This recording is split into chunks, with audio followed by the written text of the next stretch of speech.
Chief minister A Revanth Reddy ने Telugu Desam party, YSR Congress, BRS, Janasena और मजलिस इत्तेहादुल मुस्लिमीन से अपील की है कि वो नायब सदर जमहूरिया हिंद के इंतखाब में अपोजिशन इंडिया इत्तेहाद के उम्मीदवार जस्टिस बी सुदर्शन रेड्डी की हिमायत करें। चीफ मिनिस्टर ने रियासती उजरा के साथ एक प्रेस कॉन्फ्रेंस करते हुए सियासी जमातों से ये अपील की है। उन्होंने कहा कि तेलुगु रियासतों के बीजेपी अरकान पार्लियामेंट को भी चाहिए कि वो अपने ज़मीर की आवाज़ पर नायब सदर के इंतखाबात में वोट दें। चीफ मिनिस्टर ने कहा कि जस्टिस बी सुदर्शन रेड्डी तेलुगु रियासत से ताल्लुक़ रखते हैं।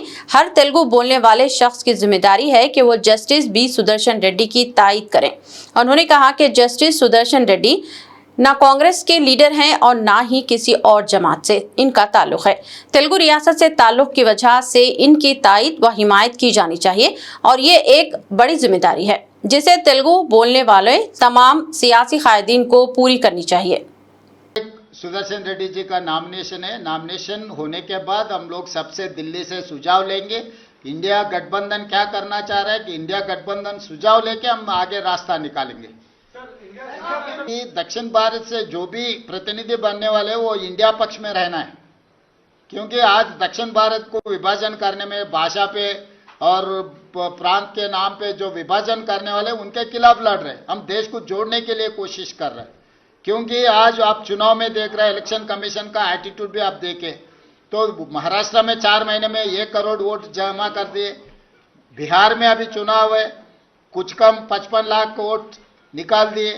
तो ऐसे समय पर जो संविधान को बचाने वाले हैं उनके साथ में जोड़ना है।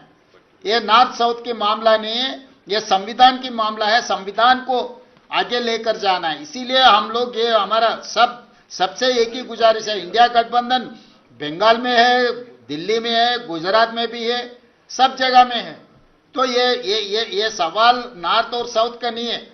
ये सवाल ऐसे है कि संविधान बचाने वाले, संविधान को हटाने वाले के बीच में ये चुनाव है।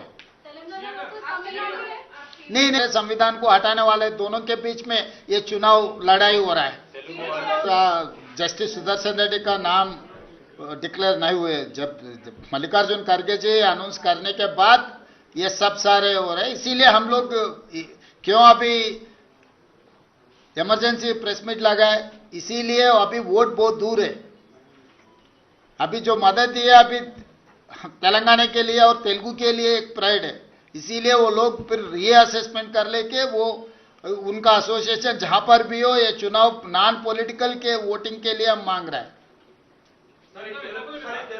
Congress party, yes, I wanted to appreciate India Alliance. Why? Because they have given an opportunity to contest as a Vice President of India from Telangana. He is our pride. So I wanted to appreciate India Alliance.